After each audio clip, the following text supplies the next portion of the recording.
আসসালামু আলাইকুম, সবাই কেমন আছেন? এই বিকেল টাইম একটু ছাদে আসলাম। হাজব্যান্ডের জোরাজুরিতে আসতে চাই নাই, তারপরে সে জোর করে নিয়ে আসছে। 5তলা ভবনের 6তলা উপর ছাদ, একটু উঠতে কষ্টই হয়, যদিও আমরা 3তলায় থাকি। এই যে আমার মেয়ে, ও ছাদে আসা মানে খুবই খুশি, খেলা করতেছে। মা তুমি কি করো? খেলা করো? ওই যে আমার হাজব্যান্ড তার নিজের গাছের পুঁই শাক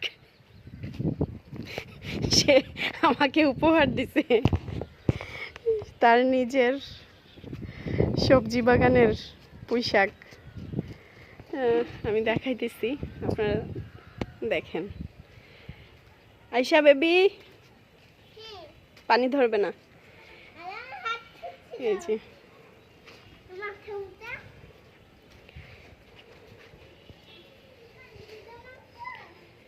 লেবু গাছের মধ্যে লেবু ধরছে, লেবুগুলা মাশাআল্লাহ অনেক ভালো লাগতেছে।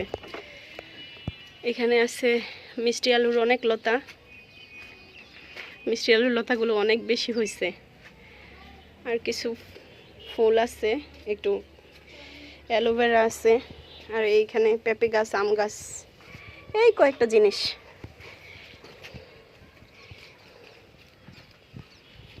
মা তুমি কি করছো?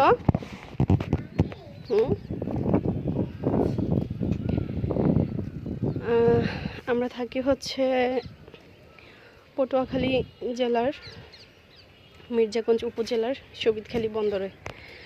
তো এটা আমাদের ভাড়া বাসা, এটা হচ্ছে আমাদের ভাড়া বাসার ছাদ। আর এই আশেপাশের ওয়েদারটা একটু দেখাচ্ছি। যদিও গত 2 দিন প্রচণ্ড ঝড় ছিল, ঘূর্ণিঝড় ছিল রেমাল, তার পরপর আবহাওয়াটা এরকম। এখন হচ্ছে আসর টাইম, আসরের আজান হচ্ছে সব জায়গায়। আর এই তো ছাদে আসলাম, ভালোই লাগছে। ছাদে উঠতে একটু কষ্ট হয়েছে, শরীরটা কিছুদিন যাবৎ ভালো না, এজন্য আরও বেশি টায়ার্ড লাগে। এই আশপাশের অবস্থাগুলো হচ্ছে এরকম। তো যদিও আমরা একদম মেইন যে বাজারটা, সেই বাজারটা থেকে 5 মিনিট দূরত্বে থাকি। তো একদম মহাসড়ক, আমাদের বাসার সামনেই মহাসড়ক। তো ওটা হচ্ছে আপনার ওই যে দূরে দেখা যায় মির্জাগঞ্জের যে যাওয়ার যে সেতুটা, পায়রাকুঞ্জ, ওখান দিয়ে পায়রা নদী হয়ে তারপর পটুয়াখালী যাই আমরা। ব্রিজটা কি হারিয়ে ফেললাম? এই হচ্ছে ব্রিজটা, ওই যে দূরে দেখা যাচ্ছে ব্রিজটা। ঠিক আছে, আল্লাহ হাফেজ, দোয়া করবেন সবাই, ভালো থাকবেন। আসসালামু আলাইকুম।